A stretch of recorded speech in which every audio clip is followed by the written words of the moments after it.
Hi students, welcome to you. So we are going to discuss about chemical kinetics. So what is the meaning of chemical kinetics? So the branch of chemistry which deals about kinetics, that is kinesis is the original thing. It is nothing but it is meaning for movement. Okay, the what is the exact meaning of kinesis is so it is coming from the word kinesis. Kinesis is the movement or speed of the reaction. That's why. So the chemical kinetics is a branch of chemistry, particularly physical chemistry. So it describes about the speeds of the reactions. That means the kinetic feasibility of the reactions can be described by the branch of chemistry is called as chemical kinetics. And then how can we measure the speed of the reaction? So that's why we use the term the speed of the reaction is nothing but we call as rate. So that is the rate of the reaction. Rate means the speed of the reaction. Rate is equal to change in concentration. Change in concentration. Change in time or maybe time taken. Okay, so that is called as a speed of the reaction or rate of the reaction. So that means, for example, if one vehicle is going, how the automobile vehicles we measure the speed, so 50 kilometers per hour, 60 or 100 kilometers per hour. That means how much distance it traveled for a given particular time. That is called as the speed of the vehicle. Similarly, how much concentration is changed. For example, if we consider the reactants, the reactant concentration is consumed and the product concentration is increased in any chemical reaction. So that means a change in concentration for time taken. That's why it is called or measured as a delta C by delta T. So here C is concentration and T is time. Okay, so based on this one we can derive the units for this. So change in concentration, what are the units for concentration? So usually the concentration is measured with moles per liter, and then time is denominator, that's why it is second inverse. So the rate is equal to the units for the rate of the reaction or moles per liter per second. That is the rate of the reaction. So that's why you have to remember that the rate of the reaction is nothing but change in concentration for the given time. Okay, so that is about the rate of the reaction. And then based on the speed of the reaction, so we can consider that reactions into three types types of the reaction. So base what is the basis for the types of the reaction is speed. So fast reactions and slow reactions and then moderate reactions in between them. Moderate reaction. Okay, so fast reactions, slow reactions and moderate reactions. In case of fast reactions, delta T is very small. That means the time taken for the completion of the reaction is a very little time. So that's why the or rate is too high. Okay, so because of the time taken for the reaction is a little time, that's why the rate of the reaction is too high. Immediately the reaction can be completed. Usually we can take the example for this one is ionic reactions. Ionic reactions. Okay, we can consider in the later classes, the later sections. So we will describe what are the ionic reactions and everything. So here you have to remember the note. Very important point is so for such type of reactions, that means very fast reactions, rate cannot be determined. Cannot be determined accurately. Okay, so the rate of the reaction cannot be determined accurately. So that is the thing. Next, what about the slow reactions? Slow reactions is the delta T is too large. Delta T is too large. In such case, R is very small. Or rate is too small. Okay, so what is an example we consider for this one is rusting of iron.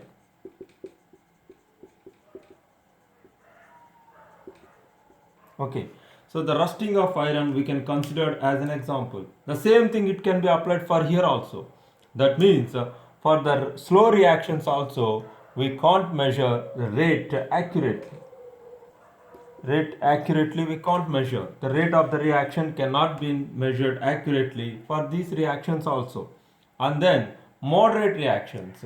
So here delta T is okay in case of moderate reactions is not too small,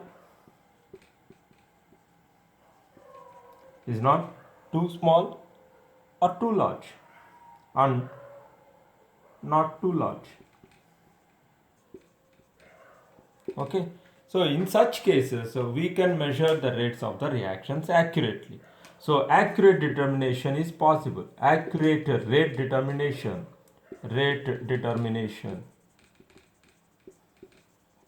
Okay, accurate rate determination is possible for which one? That means moderate reactions. So in case of moderate reactions we can determine the rates of the reactions is accurately. Okay, so that is about the things. Totally we can divide the types of reactions into three: fast reactions, slow reactions, and moderate reactions. Okay, so in case of fast reactions and in case of slow reactions, we can't determine the rate of the reaction accurately, but only for moderate reactions, we can determine the rate of the reaction accurately. Okay, so and then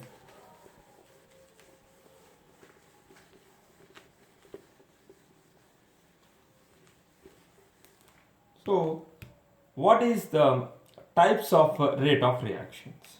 Okay, how that rate of reaction can be expressed? So types of rates of reaction or rate of reactions.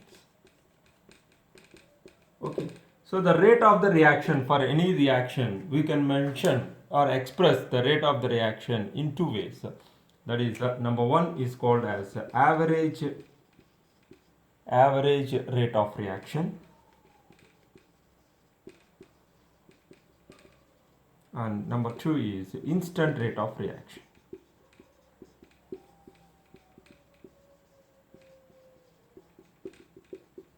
Okay, that means the rate of the reaction can be mentioned in two ways.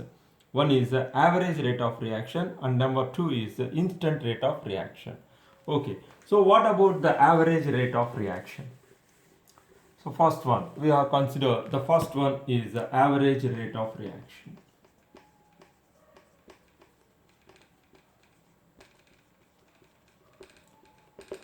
Okay, so if we consider the average rate of reaction, that means, for example, at the time any vehicle is present at 5 minutes at one distance, it travels up to so and so distance. For example, a vehicle is traveled from here, it is a zero distance. Okay, so the vehicle is traveled here, 5 minutes the vehicle is there, and 10 minutes the vehicle is present here, and 15 minutes the vehicle is present here. What is the average speed? That means, for example, 5 minutes and 10 minutes. In between 5 to 10 minutes, how much distance is traveled? With time, 5 minutes time. In 5 minutes time, how much distance is traveled? That is called as average speed. Okay, the same thing we have considered. So the average rate of reaction. How can we consider the average rate of reaction? In this case, the delta T is okay. Delta T is measurable. Time period is large. Okay, so that means in case of delta T is large, so we can consider the average rate of the reaction. So in case of rate of reaction, how about the rate of reaction with respect to reactants and as well as with respect to products? So we can consider the rate of the reaction with respect to reactants and also products. Already I told you that before, rate is equal to delta C by delta T, right? So here the change in concentration delta C is, so what about the final concentration and initial concentration? Delta C is equal to Cf minus Ci. That is, Cf means final concentration, Ci means initial concentration.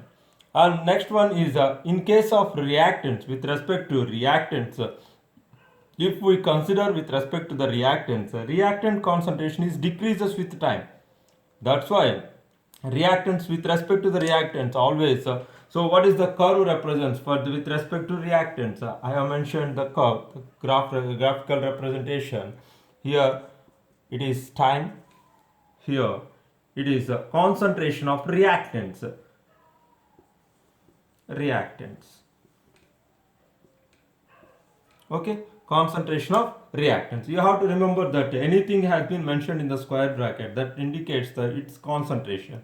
So initially, so what happens initially, the reactant concentration is too high. So what happens with respect to time? So the concentration is decreases. That means if we have completed the reaction, that means total reactant concentration becomes zero and final product's concentration is reaches high. Anyway, this curve represents time with the reactant's concentration. The reactant concentration is decreases with the time. Okay, so the next one is, for example, if we consider at any particular time intervals. Okay, for example, if we consider it is as t1 or ti initially, and then if we consider another time, so it is t1. Okay, so this one is the concentration. Which one is the initial and which one is the final? Like for example, this is the initial time ti, and it is final time tf. Okay, so the change in time, it is mentioned as a delta t.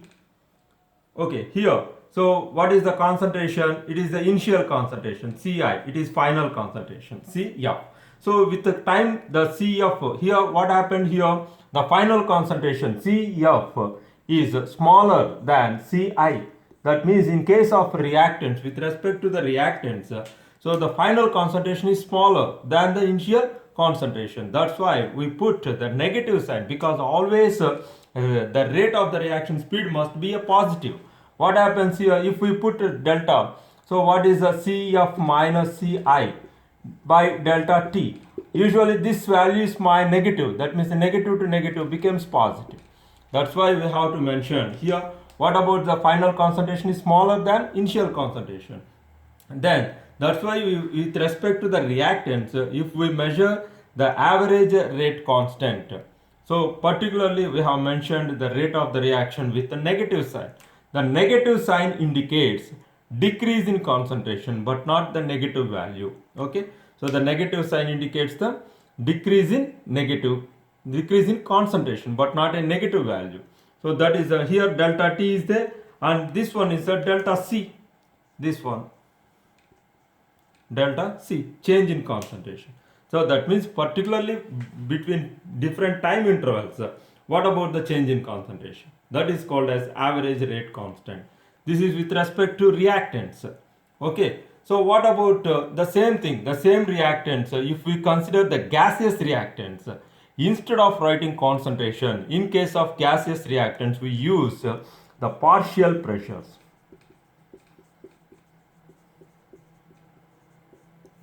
Okay, so you have to remember that in case of gaseous reactants, reactants are gases. Instead of writing the concentration terms, we use partial pressures. That is only the thing is changed, minus dp by dt.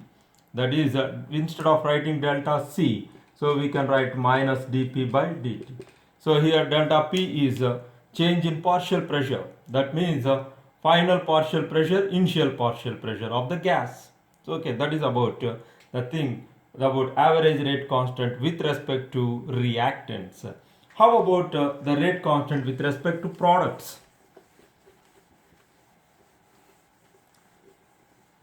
Okay, so how about the rate constant with respect to products? So the thing is, if we consider the graph, okay, so here x-axis is time as usual, y-axis is concentration of products. What happens in case of concentration of products? By the means of initial time, the concentration of the reactor products is zero. There is no products. After time, so that means the products concentration is increases. Okay, so that means with respect to time, the concentration of products is increases. Then, but reactants case, with respect to time, the concentration of reactants is decreases. So here, particular time intervals, if we consider it is ti initially, it is ci, and then we consider another time, it is tf final time, and it is cf. See here, what is the rate? Rate is equal to delta C by delta T. Here, delta C means Cf minus Ci and delta T. That is a final concentration, initial concentration. In case of, with respect to products, what happens here? Cf is greater than Ci because with time the concentration is increases. So here Cf is higher than Ci. This is Ci, it is Cf. So the concentration is increases with time. That's why it is positive. That's why with respect to products, we can mention the rate is equal to plus delta C by delta T is enough. Okay, so we mentioned only with respect to products. So what we can mention, the rate of the reaction is the rate is equal to plus dC by dt. So in case of reactants we use negative sign, but in case of products we didn't use the negative sign, because in case of products the concentration of the products is increases with time. So usually the delta C value becomes positive. So we don't require to make the value becomes positive here. So that's why we have to remember that the average rate of the reaction is nothing but with different time intervals. So here this is delta T, here it is delta C. Okay, so that is about the average rate of the reaction. Okay, so this is about the completion of average rate of reaction. And the next video we are going to discuss about instant rate of reaction. Okay.